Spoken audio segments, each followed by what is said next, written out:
Alright guys, my name is Shervin, welcome to my channel. In this video, we're going to talk about the housing market crash in Canada.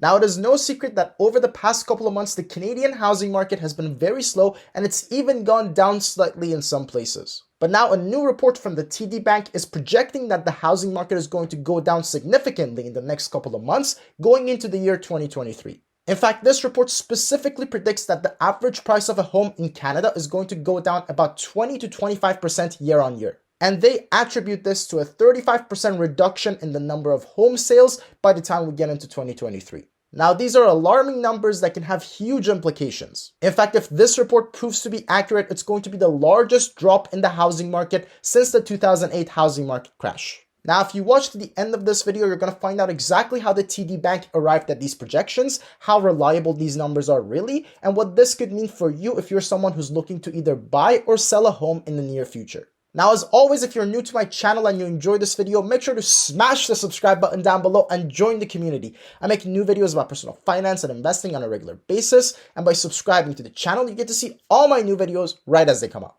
Also, if you enjoyed the video and want to support me even more, do me a favor and smash the like button down below for the YouTube algorithm. But alright, with all that said, let's take a closer look at this report. Now, the first contributing factor to these projections is the fact that since the lockdown started in 2020, the average price of a home in Canada has gone up about 46%. Now, that's a huge amount for the average price of a home to go up over just 2.5 years. Which means that many experts believe the market is overinflated and it's only a matter of time before a correction sets in. Now, if the predictions of 20 to 25% reduction in the average price of a home come true, that will only partially retrace the 46% gains over the past 2 years. So even though a drop of 20 to 25% over just 1 year sounds like a lot, when you put it into context, it's actually not that crazy. Now, the second contributing factor is the rising interest rates and the fact that they could keep rising for the foreseeable future. Now, as I discussed in my video about inflation, due to the high inflation rates in Canada over the past year or so, the government had no choice but to increase the interest rates. This was done because higher interest rates translate to less money spent by the average consumer. And of course, that in turn means that the inflation will slow down or even start declining as a result of the higher interest rates. But of course, the higher interest rate also means that you're going to have a higher interest rate on your mortgage. And of course, as if that's not bad enough, if you have a mortgage with a variable rate,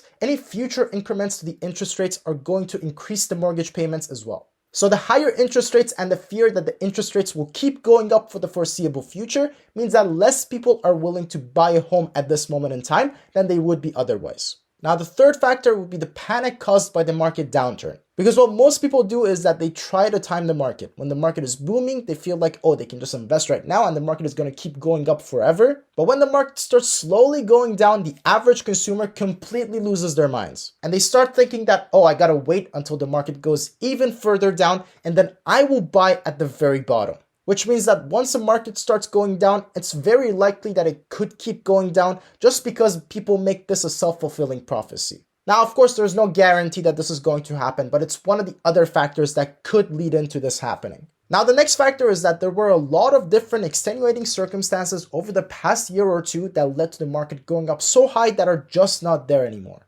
For example, after the lockdowns, a lot of jobs changed where you don't necessarily have to go to office anymore, and a lot of people can just do their job at home.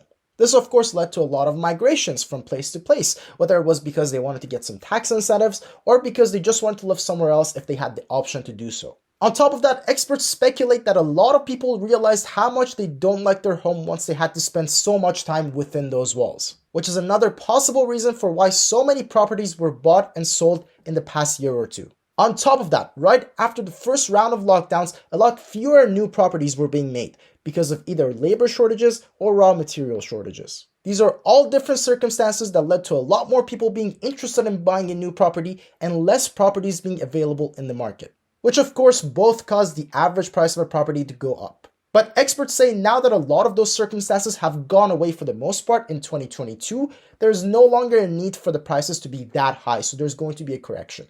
Now, once you take a look at all these different factors, it's definitely not crazy to say that the average price of a home in Canada is going to go down about 20 to 25% next year.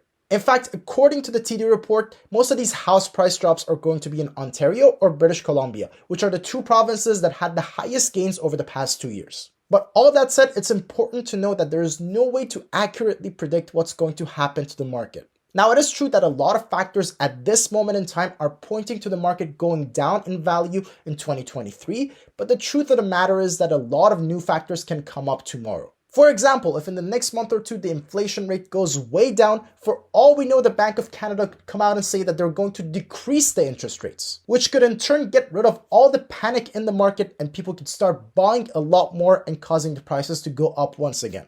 Now, just to be clear, I'm not saying that this is going to happen. I'm just showing you an example of how quickly things can change. Which is why, even though this report has a lot of good reasonings and a lot of good projections, these are just projections and guesstimates. There's no way to know what's actually going to happen in the next couple of months or the next year. So just keep that in mind and take these projections with a grain of salt. But where does that leave you if you're someone who's interested in either buying or selling a property here in Canada? Should you just go ahead and buy or sell right now, regardless of what's going to happen in the next couple of months? Or should you just wait for a couple of months, see what's going to happen, and see if the prices go down? Well, the problem with waiting is, what are you going to do if the market doesn't go the way you think it's going to go? So for example, if you're looking to buy a new home and you wait for the prices to go down, but prices actually end up going up, what are you going to do then? Because you're probably going to be reluctant. You're probably going to say, oh, I could have bought that place for a lot cheaper if I just bought 5 months ago or something. And this is why it's always important to remind you that it's not about timing the market, it's about time in the market.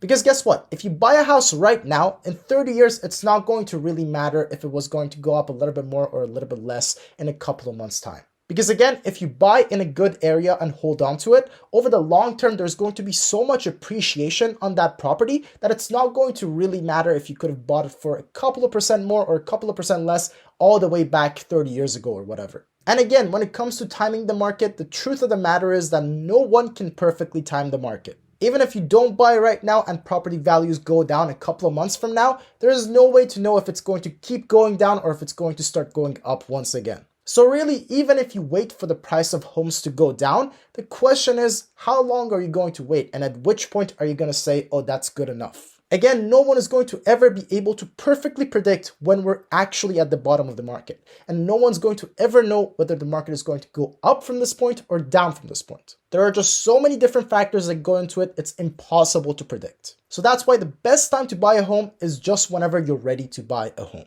So instead of worrying so much about whether the market is going to go up or down in value over the next couple of months, I would suggest you focus more on what you can control yourself. You can make sure you have your down payment ready to go. You can make sure you improve your credit score. You can shop around your mortgage and see what the best rate you can get is. And of course, you can go around and see a lot of different properties to see which one is a good fit for you, is actually a good deal, and is something that you can afford. Trust me, if you just focus on those things instead of worrying so much about if the prices are going up or down in the next year or so, you're going to be much better off. And of course, a similar thing applies if you're looking to sell a property. Just make sure you get the best deal possible at the time and don't worry about, oh, I could have got a little bit more next year or anything of the sort. Because guess what? You got that money right now and you can take advantage of opportunities right now. So don't worry about how much more you could have potentially got. Just worry about using that money effectively right now.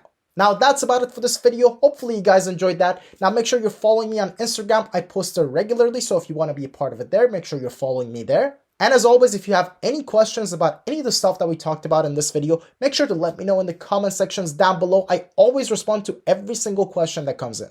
Now, as always, thank you guys so much for watching, and I will see you in the next video. Cheers.